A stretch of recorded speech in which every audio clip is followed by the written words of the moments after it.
তো অনেক দিন ধরেই তো মা ছেলে একাই আছি।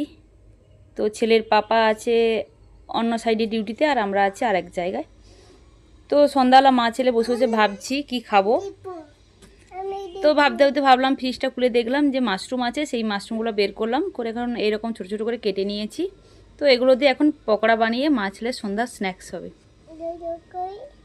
তারপর এখানে আমি নিয়ে নিলাম একটা বোলের মধ্যে বেসন আর চালের গুঁড়ো। আর যদি আমি ছেলেকে যে কোনো খাবারে একটু তিল দিই, সেজন্য এখানে একটু তিল দিয়ে দিলাম, যদি ছেলেও খাবে।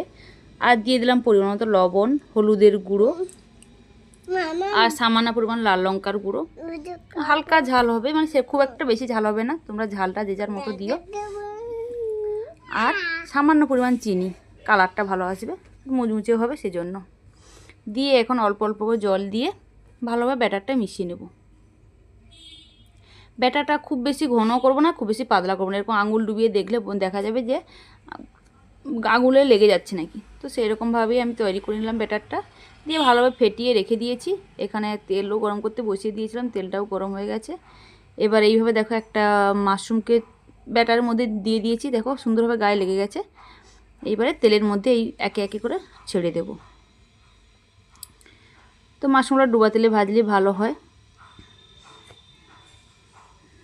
এইভাবে সবগুলো দিয়ে দিচ্ছি।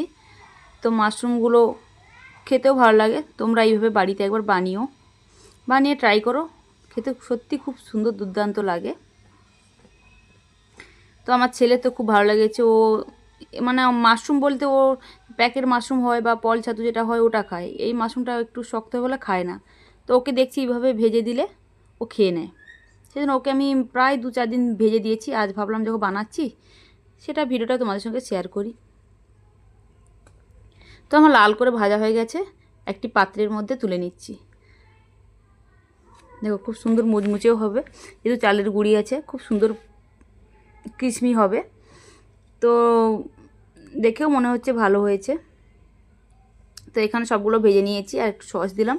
সসটাও বাড়িতে তৈরি, আমি বাড়িতে বানিয়েছি। আমি ছেলেকে যেসব খাবার দিই সবটাই বাড়িতে বানিয়ে দিই, তো সসটাও বাড়িতে বানিয়েছি। আর কতটা ক্রিসমি হয়েছে দেখেই বোঝা যাচ্ছে। দেখো কীরকম আওয়াজ হচ্ছে। কেমন লাগলো ভিডিওটা অবশ্যই কমেন্ট করে জানিও। ভালো লাগলে সাবস্ক্রাইব